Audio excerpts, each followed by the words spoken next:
What's up, guys? Today I've got another Tonemaster Pro video. Now, today I'm going to go through some of my presets and I'm running direct into my audio interface. So what you hear is basically for recording purposes and not necessarily how I run this thing live. There are some EQing tweaks that I do use live due to the fact that my FR that I use on stage sounds very different from the atoms that I monitor here in the studio with. So keep that in mind as we're going through this. And depending on how you use your Tonemaster Pro, if you decide you want to check out some of these patches, just keep that in mind that if you use it live through a PA or something like that, there will be some fine tuning that needs to happen on some of these things. Maybe for the top end and the low end and stuff like that. So anyways, before we get going any further, big shout out to the guys at Zounds for sending me this unit to try out. I've had it for 3 shows now. I've got an acoustic gig coming up this weekend that I'm going to be using it for. It'll be my second acoustic show with it, and the first acoustic show, it rocks so good. It was really great and 0 complaints. So what we're going to do is I'm going to go through maybe about 4 or 5 presets that I've got pretty much dialed in.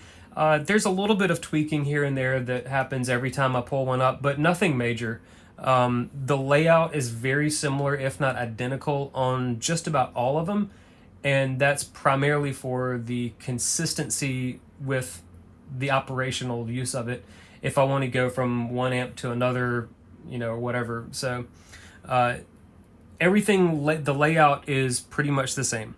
So mainly the things that change on these different patches are the amp, obviously, as well as the cabinets, the microphones, the boost, and if there's a clean amp being used, there are a couple of different amps that I have got sprinkled in there for the clean sound.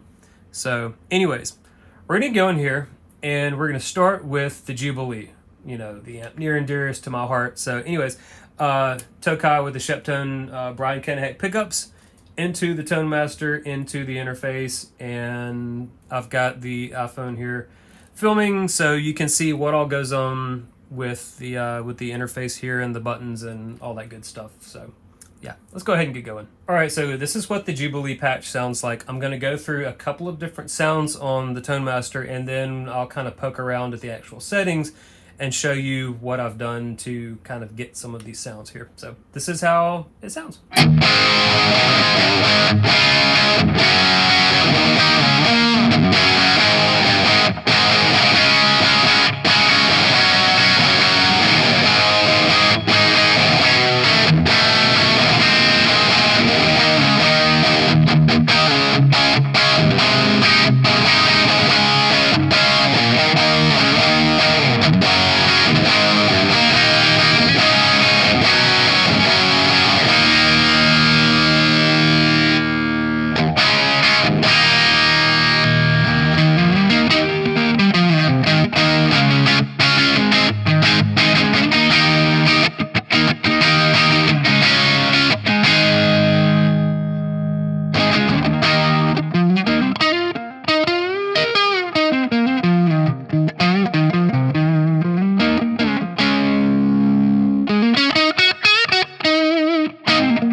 one thing that I forgot to do on this patch that I've done to every other patch is to level out the volume of that chorus. Now, if you're not familiar with the guy Doug B's Digital Den, with his YouTube channel, he's got a lot of really great kind of nitty-gritty info on how to use this thing. And for this particular situation, he came in clutch with a pretty easy solution. So as you heard, when you have, let me turn some of this stuff off here. When you have just the main sound going and you kick on the chorus, the stereo chorus,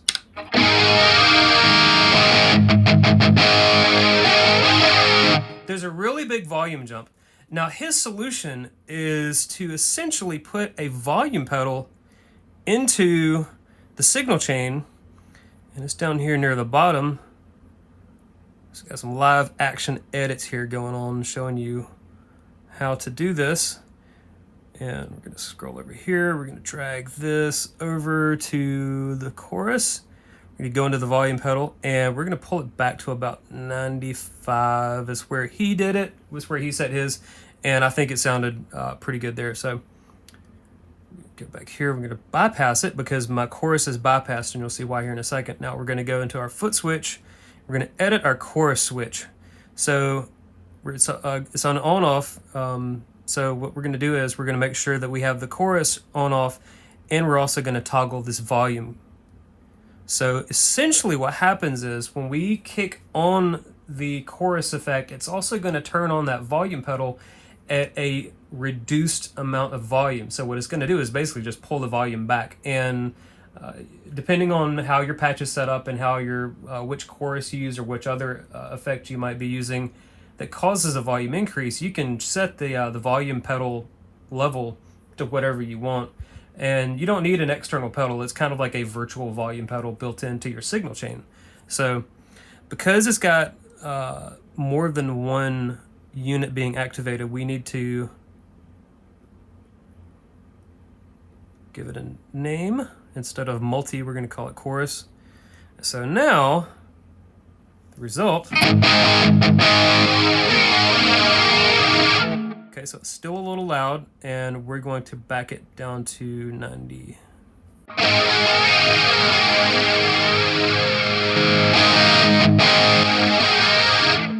Killed a little too much volume. Let's try 93.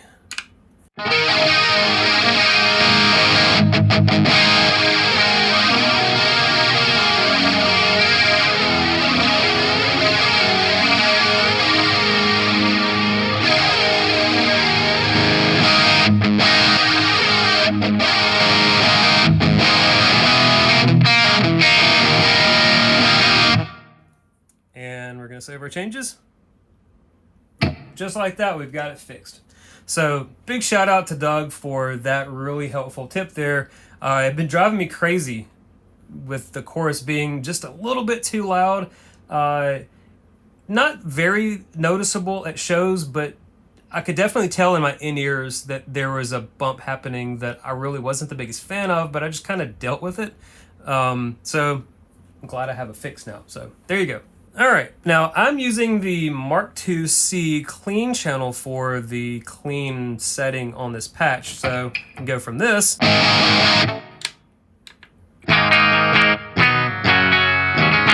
Just super, super clean, very sterile.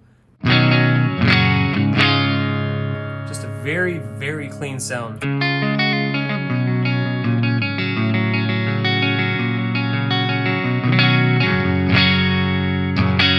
So the reason that I've got the Mark II on there is because I wanted a clean, clean sound, primarily because if you've got the Jubilee on the crunch setting, you can clean it up to pretty much very clean, but not squeaky clean. And that's where this Mark II,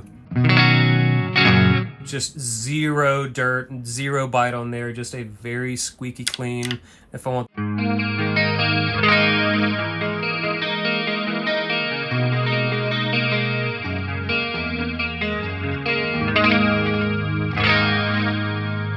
So if I want to do something like that, that's where this just squeaky clean sound really comes in handy. So let's go to the cabinets. Now, every single one of these patches uses 2 cabinets. And the reason I do that is because I really like the way that this unit sounds when you blend 2 cabinets together. Some of these patches have just cranked up cabinet volumes for both of them, and some of them are just sort of like, they're just kind of all over the place depending on how I feel like the cabinets, how they contribute to the sound. And most of my tone shaping comes in at the cabinets. And just like in real life, your speaker cabinet and your speaker, they're going to make the biggest impact on your sound. And it's no different in this thing. So what I'll do is I'll usually just pick whatever amp I want to use, not really mess with it, and then go straight to the cabinets and just start going through with just one cabinet until I have a sound that I really like. And then I'll go and add a second cabinet, mute the first one, kind of dial in the second one with kind of a complementary sound. If one of them has more bite to it, I'll add another cabinet that has a little bit more low end, and they just kind of blend them together in a way that I feel like works the best with the voice of the amp.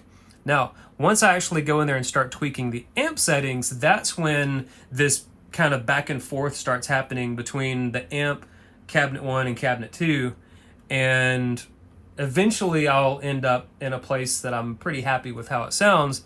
But again, like, this is like hours and hours and hours of just fine tuning and tweaking until I've got it exactly how my ears want to hear it. So first cabinet up on deck is the greenback, and I've got the 421, and you can see where I've got it on the grid here in terms of which one of these impulse response signals I've got going on here.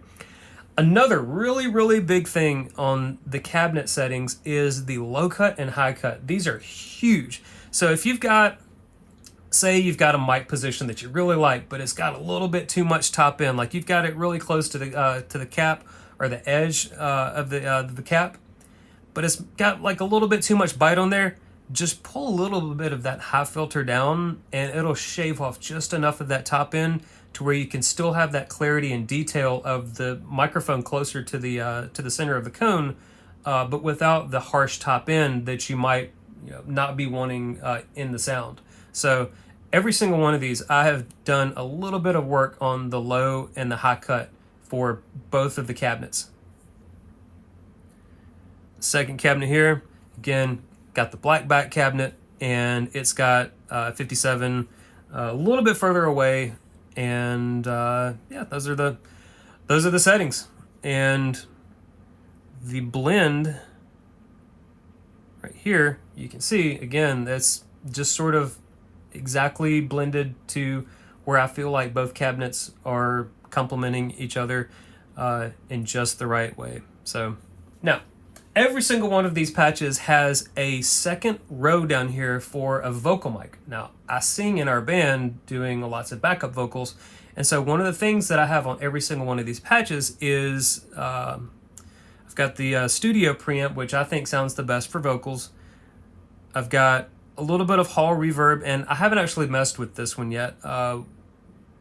We didn't really use much of this reverb at the show because most of it was just coming from the PA. But for my acoustic show coming up this weekend, I will absolutely be really digging into the reverb setting because it's just a duo. And then again, a 7-band EQ just in case I want to fine tune it. And the way that I'll do this is if I'm playing with one acoustic show, we have a very different PA system than the other guy that I play with. And so that's where having this 7-band EQ where I can shape the low end how I want it and the top end how I want it, and get just a little bit more granular than what the preamp settings, a little bit more granular than what just your 3-band EQ on the preamp can do. So now as for the Jubilee settings, here's what I've got going on. If I'm on just the normal, not crunch and not the lead gain, it's just a gain boost. So basically, these are the settings that I've got here for just the middle of the road sound. And when I go to the crunch, basically drops the gain really, really low. And if I go to the gain boost, you'll see it goes from the default gain setting of 33 to right around 50%. Now, again, because I've got a drive pedal in front of the amp, I don't want to crank the gain too hard on the amp itself because it does start to get a little bit too sloppy, just like the real Jubilee. So that's why I've got the Royal Tone pedal in there, and these are the settings that I've set up to complement the voice of the Jubilee. There are several other pedals that do sound really good with this Jubilee model, but for the default sound that I've dialed in on the amp, I feel like the Royal Tone really sounds the best. It just kind of fits in that pocket just right. And so for the rest of the signal chain, I do have another 7-band EQ in there, but again, this is just for the FR, which you can see pretty much just shaves off a little bit of that low end because there is a lot more low end coming from the FR. Let's see, I've got the large room reverb, and these are the settings for that. And the studio delay, you can see the settings for that. So yeah, just kind of a nice basic.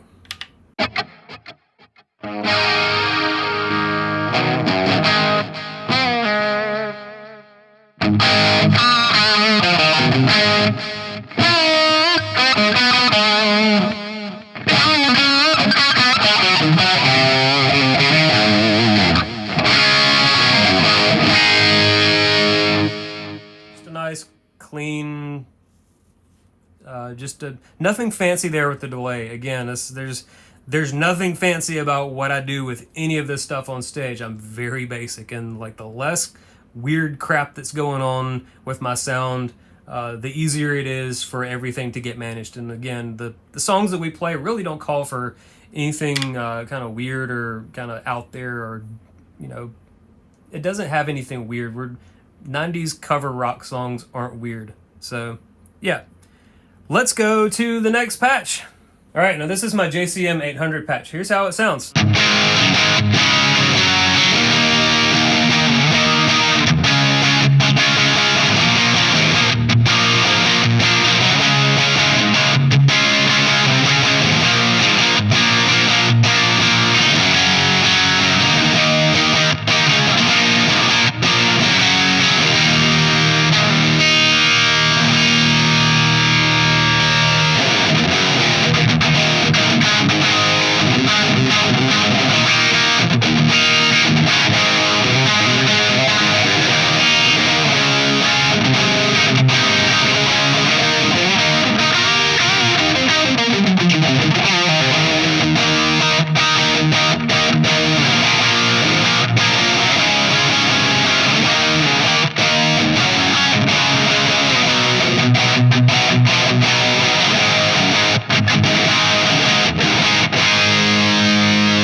All right, so that's a little taste and walkthrough of what the JCM 800 patch sounds like. Now, here's what's going on with this one that's a little bit different from the Jubilee patch.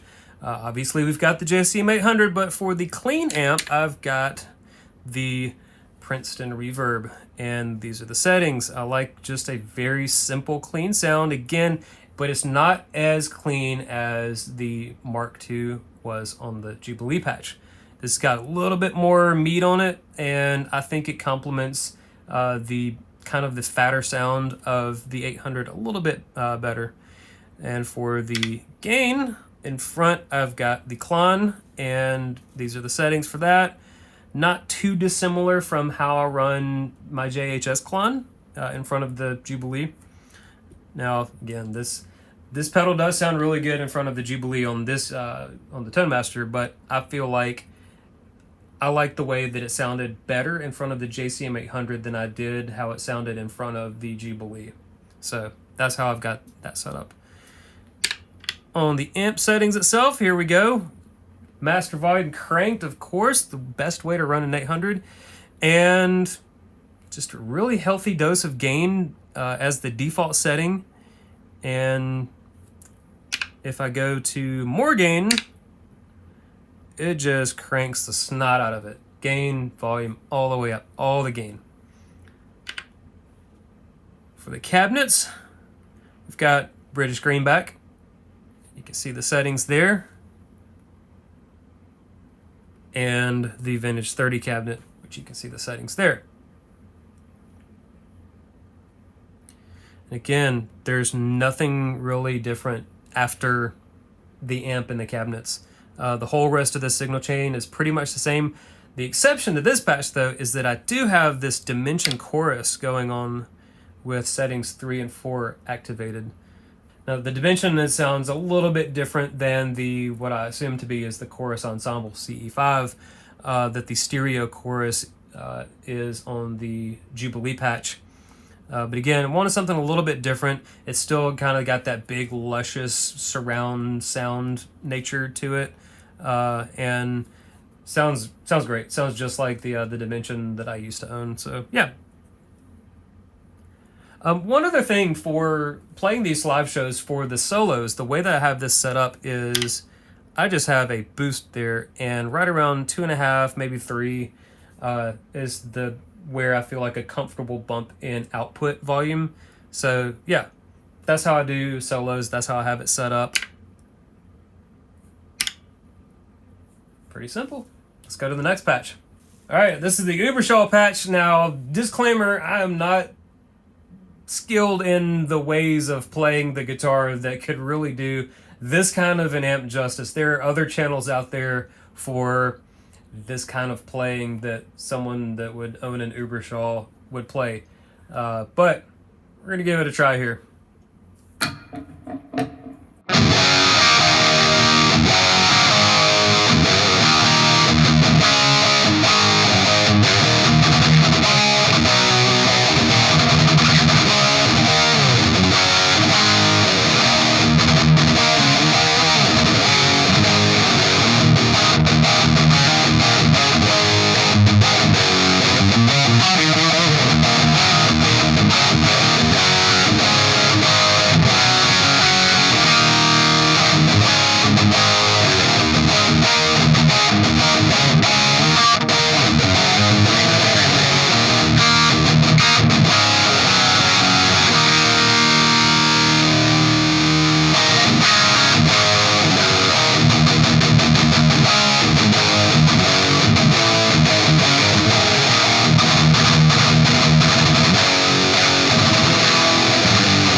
There you go. That's the Uberschall. Now, Another disclaimer on this one is I have not gotten to spend quite as much time on this amp settings as I have on the other ones. I really spent a lot of time on the Jubilee and the 800 to really get those two dialed in, because the sound that those two amps have, they're really kind of a foundational sound for the style of music that we play. And those voices of those types of amps, I feel, work the best for our music, hence me focusing a lot more on those. But this amp is a lot of fun to use, and even though, I'm not the biggest metal player, I love listening to metal, but I'm not the best at playing it. Certainly not the way that some of these other guys on YouTube can do. So the way that I have this amp set up is as follows. Now, I do think that there's something kind of weird going on with the mid control and the treble control. I feel like they're swapped. Now, it's been probably 15 plus years since I've actually plugged into an Uberschall, but I don't recall the mid and the treble controls kind of being flip-flopped on that. So it could just be a bug in the unit itself, in the software that Fender haven't fixed yet. But just kind of a random observation there. And the, let's see, cabinets I have are the Uberschall Vintage 30 cabinet, and those are its settings, and the Uberschall T75 cabinet, and that's its settings. And then for the blend, again, one of them cranked and another one pretty loud also. Again, on this, I do have the Royal Tone in front of it. I don't really feel like it's needed. It does kind of tighten it up in a pretty cool way. But again, the amp itself has so much gain, way more than kind of what I would use on stage.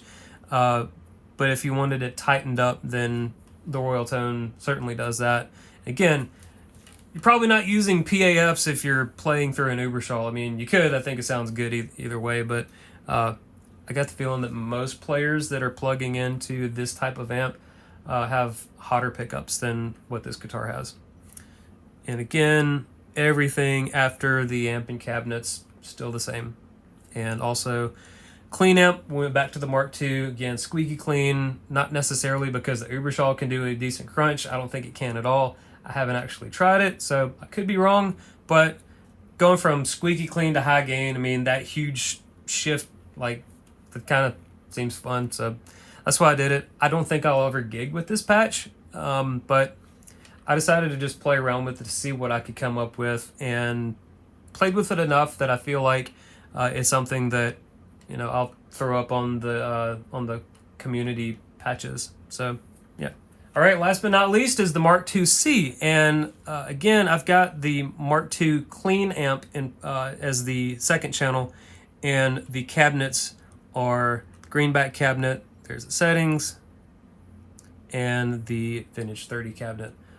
I tried the Mesa cabinet. It was okay, but I just feel like the greenback and Vintage 30 cabinet blended together. Here's the blend, all of it.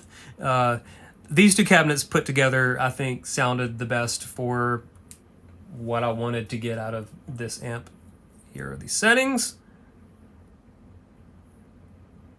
So that's the amp settings. And then you've got all the switches here over here. Those are those settings.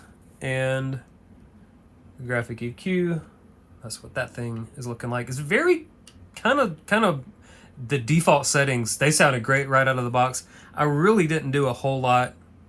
To the amp settings.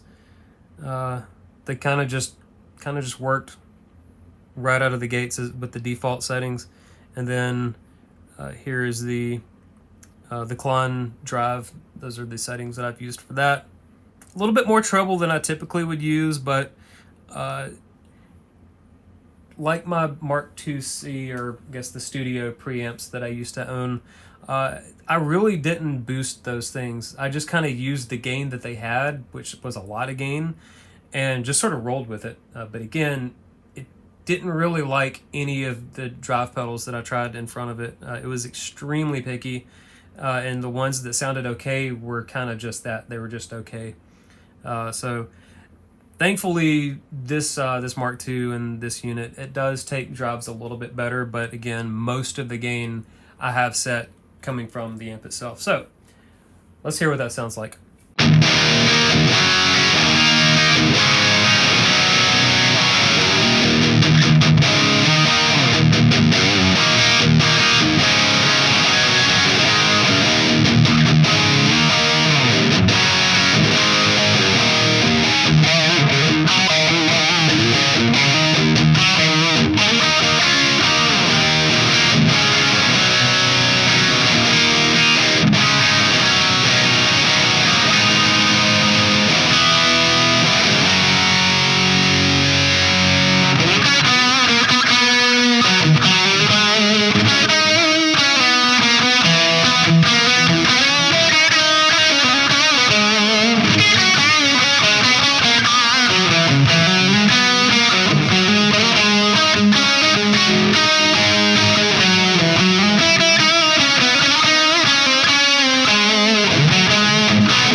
All right, now I'm on the orange Rockerverb 50. This is the Tangerine amp model, and this one is still kind of a work in progress, but I think it's far enough along with my tweaking that I'll let you hear what it sounds like. So this is what I've got so far.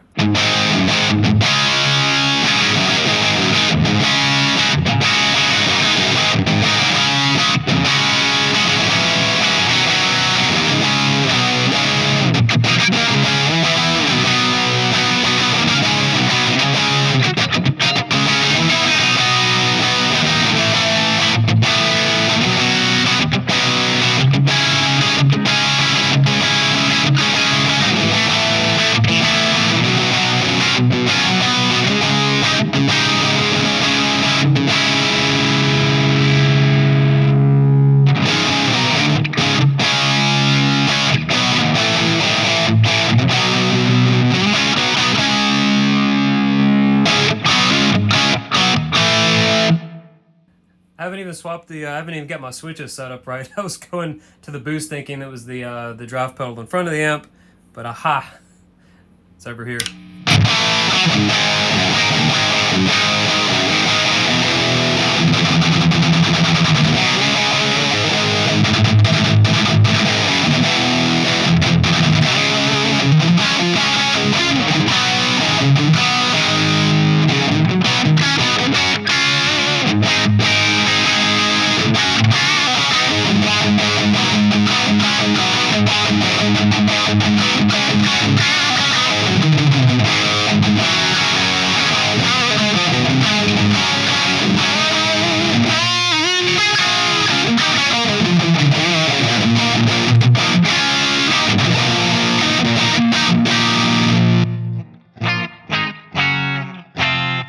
Haven't got that set up either. It's really quiet.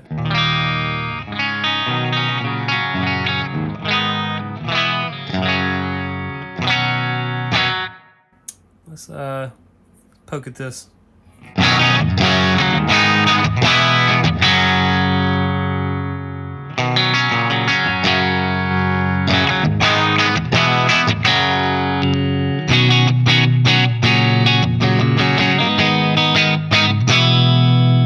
Now we will compare the levels.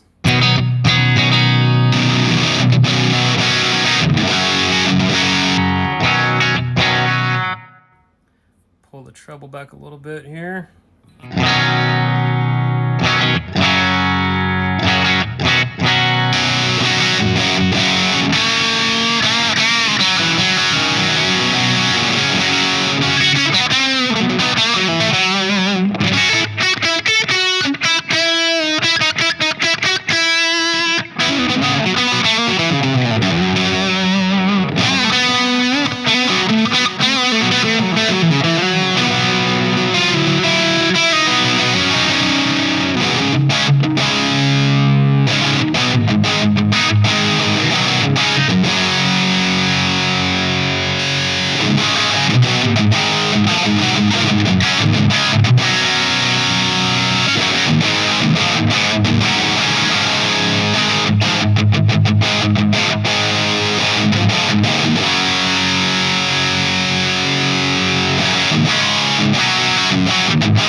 got rowdy really quick, but I think this sounds really good. It's a great start to this patch, and here are the cabinets that I've got. I think that the 5150 cabinet sounds really good.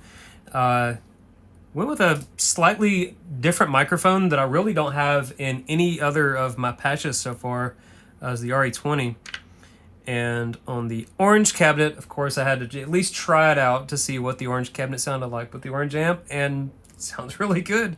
These are the settings I have for that. Let me show you how I have my outputs set up for use on stage.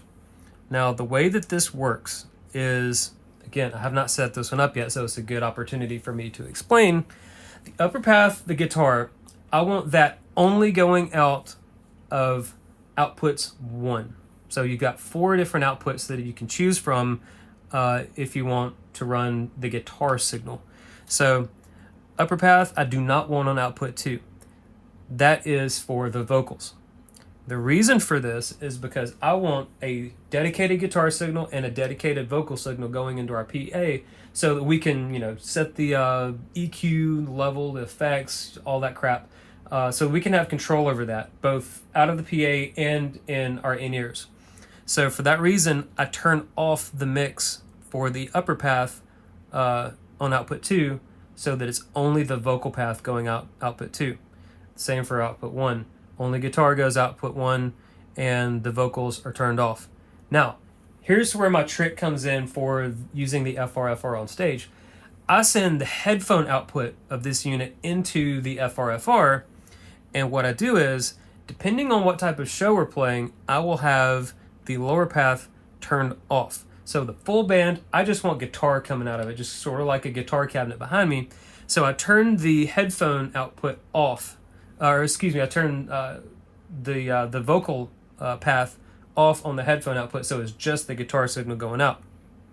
Now, the other thing on the mixer is I disable the master mix on the headphone output so that I can set this level independently of the master output.